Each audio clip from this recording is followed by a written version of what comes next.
দুর্ভাগ্যজনক। বাংলাদেশি পেসার মুস্তাফিজুর রহমানকে আইপিএল খেলতে না দেওয়ার ঘটনাকে এক শব্দে এভাবেই প্রকাশ করেছেন টুর্নামেন্টের চেয়ারম্যান অরুণ সিং ধুমাল। 3 মাস আগে রাজনৈতিক প্রভাবে ঘটেছিল এমন বিরল ঘটনা। নির্দিষ্ট একজন খেলোয়াড়কে তার জাতীয়তার জন্য উগ্রপন্থীদের হুমকির মুখে পড়ে নিষিদ্ধ করেছে একটা দেশের ক্রিকেট বোর্ড। এমন ঘটনা আর কয়টাই বা আছে? বাংলাদেশি ক্রিকেটার মুস্তাফিজকে বাদ দেয়া যে মোটেই সুবুদ্ধিসম্পন্ন কোনো কাজ ছিল না, সেটা বলার অপেক্ষা রাখেনি কখনোই। এবার প্রকাশ্যেই সেরকম শব্দের অবতারণা করেছেন আইপিএল চেয়ারম্যান।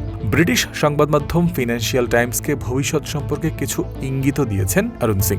মাঝে মাঝে আমাদের চারপাশে এমন কিছু ঘটনা ঘটে যায় যার প্রেক্ষিতে কিছু সিদ্ধান্ত নিতে হয়। আমি নিশ্চিত সুবুদ্ধির উদয় হবে এবং ভবিষ্যতে এমনটা আর ঘটবে না। অরুণ ধুমালের কথায় কি বিরক্তি আর বিব্রত বোধেরও আঁচ পাওয়া গেল? সামনের দিনে বাংলাদেশি ক্রিকেটারদের আইপিএলে নেওয়া হবে কিনা এই বিষয়ে আলটিমেট কল তাদের সরকার আর ক্রিকেট বোর্ড নেবে। তবে অরুণ ধুমালের কথা থেকে ইতিবাচক কিছুর আভাসই পাওয়া যাচ্ছে। যদি আইপিএল চেয়ারম্যানের কথাই সত্যি ও যৌক্তিক হিসেবে ধরে নেওয়া হয়, তাহলে আগামী আসর থেকে আইপিএলে আবারও বাংলাদেশিদের নাম ওঠা বাস্তব সম্ভাবনার নাম। 5+ স্টার রেটিং প্রাপ্ত দেশের সর্বোচ্চ বিদ্যুৎ সাশ্রয়ী ওয়ালটন এসি। স্মার্ট কমফোর্ট এখন নেক্সট লেভেলে।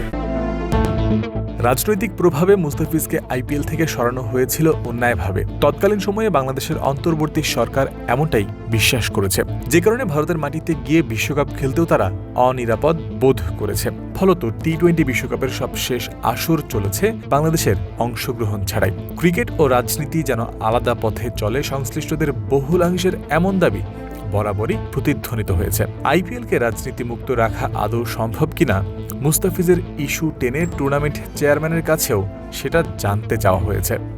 মাঝে মাঝে বিষয়গুলো যেভাবে ঘটে বা সামনে আসে সেটাকে আমি দুর্ভাগ্যজনক বলবো। আমার মনে হয় না যে দৈনন্দিন ক্রিকেট পরিচালনায় সরকারের কোনো আগ্রহ বা কোনো ভূমিকা রয়েছে। সরকার বড় পরিসরে ক্রিকেটের প্রতি সহায়ক ভূমিকাই পালন করে।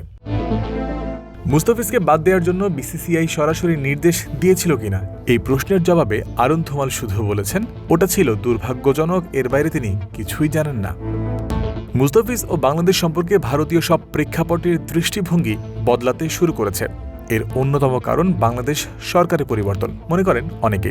সবশেষ অন্তর্বর্তীকালীন সরকারের অবস্থান ভারত বিষয়ে কেমন ছিল তা সবারই জানা। তবে বর্তমান সরকার ক্ষমতায় আসার পর ক্রীড়া প্রতিমন্ত্রী আমিনুল হক শুরু থেকে জানিয়ে আসছেন, ভারতের সাথে তারা সবসময় বন্ধুত্বপূর্ণ সম্পর্ক বজায় রাখতে চায়, ক্রীড়া কূটনীতির বিষয়ে এগোতে চায় দক্ষতার সাথে, যে বিষয়টির অভাব তারা বোধ করেছে আগে।